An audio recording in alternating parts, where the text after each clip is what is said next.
বাংলাদেশ ব্যাংকে যোগদান করলেন নতুন গভর্নর মুস্তাকুর রহমান। এ বিষয়ে বিস্তারিত জানাতে মতিঝিলে বাংলাদেশ ব্যাংক থেকে যোগ দিচ্ছেন সহকর্মী ওয়ালিদ সাকিব।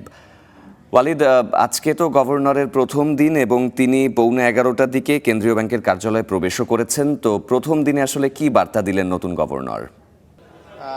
গতকালই বাংলাদেশ ব্যাংকের নতুন গভর্নর নিয়োগ দেওয়া হয়েছে সরকার থেকে। অর্থ মন্ত্রণালয় আর্থিক প্রতিষ্ঠান বিভাগ থেকে মুস্তাকুর রহমানকে নিয়োগ দেওয়া হয়েছে।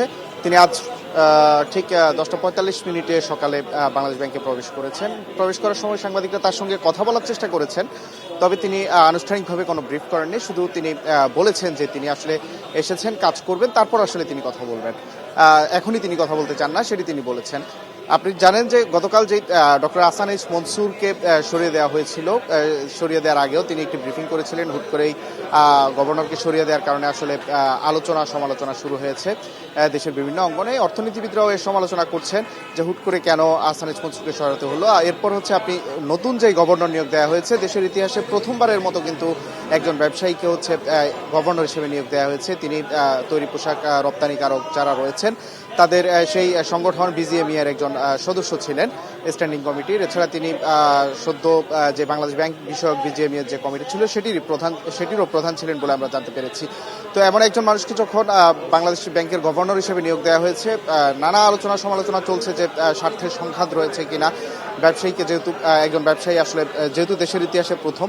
তারপরও আবার এখানে কথা রয়েছে, অনেকে বলছেন যে দেশের ইতিহাসে প্রথমবারের মতো ব্যবসায়ী নিয়োগ দেওয়া হলেও নতুন গভর্নর আসলে কি করেন সেটিও দেখার বিষয়। তিনি কেমন করবেন সেটি তার কাজের উপর নির্ভর করবে।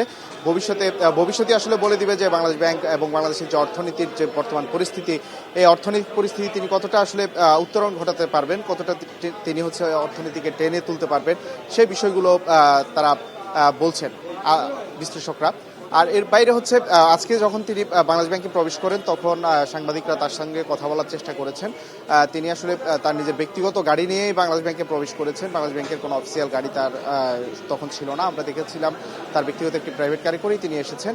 এবং সাংবাদিকরা জানতে চেয়েছিলেন যে আসলে তার যে নতুন আজকে প্রথম দিনের মতো তিনি বাংলাদেশ ব্যাংকে যোগদান করছেন, সেখানে তার অনুভূতি কি বা তিনি কি করতে চান।